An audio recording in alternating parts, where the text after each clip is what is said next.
안녕하세요 여러분, 유기화 강사 안정민입니다.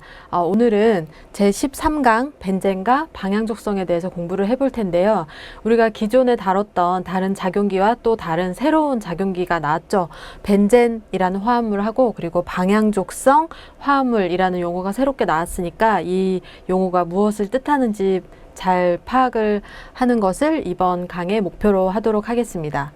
일단 첫 번째 시간에는 벤젠이 포함된 방향족성 화합물이라는 그룹이 어떤 특징을 가지고 있는지 알아보고 이러한 벤젠 유도체 화합물들을 명명해 본 후에 결합과 구조를 설명해 보도록 하겠습니다. 그럼 먼저 방향족 화합물을 소개하도록 하겠습니다. 방향족 화합물이라는 것은 영어로 했을 때 아로마틱 컴파운드라고 얘기를 할 수 있는데요. 일단 제일 처음에 사람들이 이 화합물에 구별을 하기 위해서 방향족이라는 특별한 이름으로 이 화합물들을 구별지어서 명명을 할 때는 대부분의 화합물들이 좋은 향기를 내는 물질들이 많았다고 해요. 그래서 아로마라고 하죠. 아로마틱 냄새를 내는 좋은 냄새를 나타내는 방향족이라고 명명을 했었는데 최근에는 그 명명법이 확장이 되어서 좋은 향기를 낼 뿐만 아니라 다른 특성을 추가해서 다 가지고 있는 경우에 방향족 화합물이다라고 카테고리해서 넣을 수가 있고요. 특히 그 중에 우리가 이번 시간에 배울 내용은 방향족 화합물 중에서도 탄화수소, 주로 탄소와 수소로 구성되어 있는 물질들에 대해서 먼저 얘기를 할 거고요. 여기서 방향족 화합물들의 특성을 규정한 후에 다른 원자, 헤테로 원자가 포함되어 있는 방향족에 대해서 조금씩 영역을 확대해서 설명을 하도록 할 겁니다. 먼저 방향족 탄화수소 물질들은 주로 아래쪽에 있는 그림과 같이 고리 형태로 형성이 되어 있고요. 그리고 이중결합과 단일결합이 번갈아 가면서 존재하는 그런 특징을 가지고 있습니다. 그래서 여기 보시면 고리 형태의 컨주게이션 되어 있는 형태를 가지고 있고 주로 육각형 고리 구조를 가지고 있으니까 트라이엔, 이중결합이 3개 있는 탄화수소다라고 얘기를 할 수 있겠죠. 그래서 가장 대표적인 화합물이 벤젠이라고 들 수가 있습니다. 벤젠 화합물은 사이클로헥세인 육각형 고리 내부에 이중결합이 3개 있는 화합물이고 이중결합이 3개 있다 보니까 단일결합, 이중결합, 단일결합, 이중결합이 번갈아 가면서 존재하고 있죠. 그래서 고리 내부에 컨주게이션이 완벽하게 이루어져 있는 구조다. 그렇게 생각을 하시면 되겠고 그것과 유사하게 주변에 존재하고 있는 수소가 다른 원자, 메틸 그룹이나 산소, 질소 등으로 치환이 될 수가 있는데 그런 계통 화합물 모두가 방향족에 포함이 되고 특히 그 중에 메틸 그룹이 치환된 화합물을 톨루엔이라고 합니다. 그리고 이렇게 고리가 하나만 있는 물질도 있지만 고리 2개가 컨주게이션 되어 있는 형태로 붙어 있는 화합물도 있고 이렇게 육각형 2개가 연속해서 붙어 있는 화합물을 특히 나프탈렌이라고 명명해서 방향족 화합물의 구조를 가지고 있다라고 생각을 하시면 되겠습니다. 대부분의 방향족 화합물은 고리를 하나 가지고 있는 물질도 많지만 이렇게 여러 개, 벤젠의 형태가 여러 개 반복된 것과 같은 형태가 있는 경우 모두 방향족 화합물에 들어가는 물질이라고 생각을 하시면 되겠고요. 그리고 이러한 화합물을 통틀어서 어떤 우리가 탄소 단일결합 화합물을 알케인이라고 하고 이중결합 화합물을 알켄 그리고 3중결합 화합물을 알카인이라고 했던 것처럼 이런 방향족 화합물들은 아렌이라는 이름으로 통칭해서 부르기도 하니까 참고해 두시고 그래서 우리가 아렌 화합물에 대한 어떤 약자로 이 부분을 나타낼 때는 아렌의 앞에 2글자를 따서 이런 식으로 나타내기도 한다. 이렇게 알아두시면 되겠습니다. 우리가 알케인 같은 화합물은 알킬 그룹 이런 식으로 해서 앞에 약자로 붙여줄 때 알킬이다 이런 식으로 사용하잖아요. 그것과 마찬가지로 아렌 그룹도 앞에 2글자를 따서 아렌이다 이런 식으로 명명이나 어떤 치환기 형태로 나타낼 때 사용을 하기도 하니까 아렌이라고 하면 방향족 탄화수소를 얘기하는구나 라고 생각을 하시면 되겠고 그리고 이 화합물들은 컨주게이션 되어 있는 형태를 가지고 있기 때문에 굉장히 안정성을 가지고 있는데, 우리가 저번 시간에 12강에서 컨주게이션 화합물에 대해서 얘기를 했었죠. 그때 이중결합과 단일결합이 컨주게이션 되어 있으면 그 구조가 굉장히 안정해진다라고 했는데, 이 벤젠 계통의 방향족 화합물은 고리 내부에 완벽하게 컨주게이션이 되어 있다 보니까 일반적인 컨주게이션 화합물보다 훨씬 더 안정하기 때문에 우리가 이것을 특별한 안정성이다라고 얘기를 하게 됩니다. 그래서 방향족 화합물들은 고리 내부 컨주게이션 구조를 가지고 있고, 그것 때문에 굉장히 안정해서 특별한 안정성을 가지고 있다라고 기억을 해두시면 되겠습니다. 그러면 이 안정성이 무엇을 의미하는지 조금 더 이어서 얘기를 할 거고, 그 다음에 이제 이런 계통의 화합물들의 명명과 그리고 결합과 구조의 특성에 대해서 이번 시간에 자세히 다뤄보도록 할 겁니다. 자, 그럼 다음으로 넘어가서 간단하게 우리가 지금까지 다양한 탄화수소에 대해서 공부를 했는데요.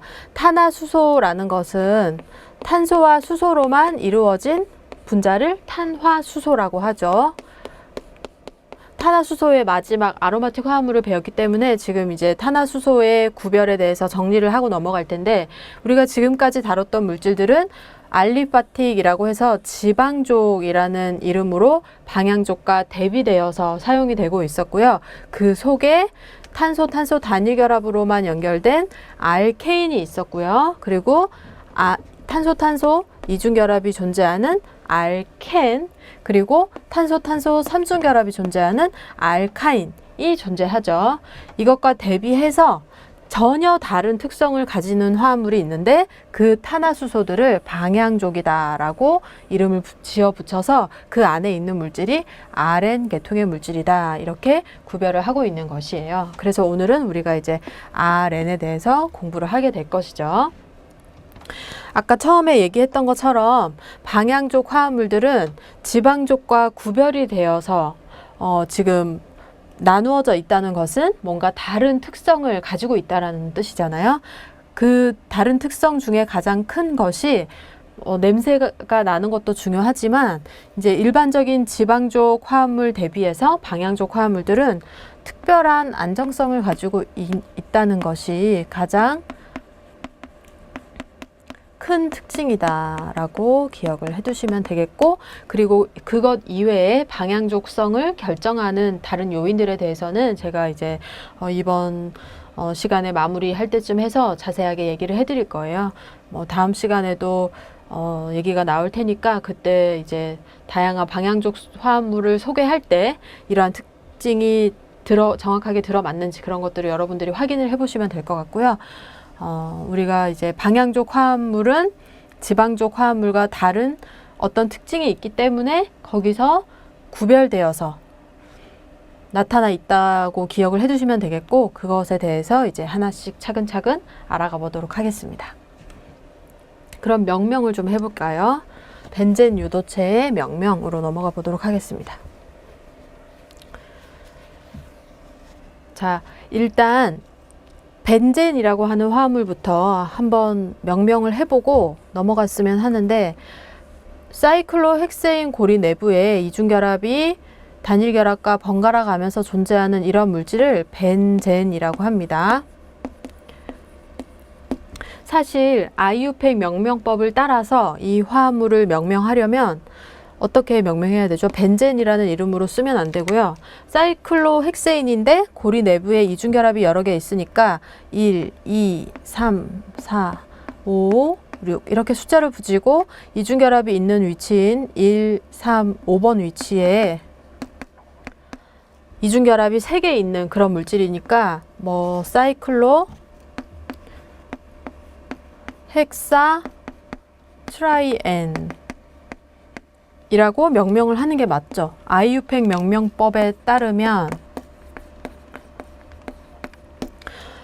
다음과 같이 명명을 해야 하는데, 문제는 이 IUPAC 협정을 맺기 전에 사람들이 이미 이렇게 육각형 고리 내부에 이중결합이 존재하는 물질을 벤젠이라고 부르자라고 선포를 했고 이미 널리 모든 사람이 벤젠으로 부르고 있었던 거예요. 그래서 굳이 이런 아이유팩 명명을 쓰기보다는 이렇게 관용적으로 사람들이 많이 쓰는 이름을 가지고 있는 화합물들은 대부분 관용명을 인정해 주기로 아이유팩에서도 결정을 해준 거예요. 그래서 이런 육각형 고리 내부에 이중결합이 3개 있는 물질은 이렇게 긴 이름으로 쓰기보다는 그냥 벤젠이라고 부르자라고 협의가 된 거죠. 그래서 이렇게 특히 방향족 화합물들 같은 경우에는 벤젠을 시작으로 해서 다양한 물질들을 관용명으로 부르는 경우가 많아서 관용명은 조금 기억을 해줘야겠죠. 그래서 벤젠 유도체의 명명에서는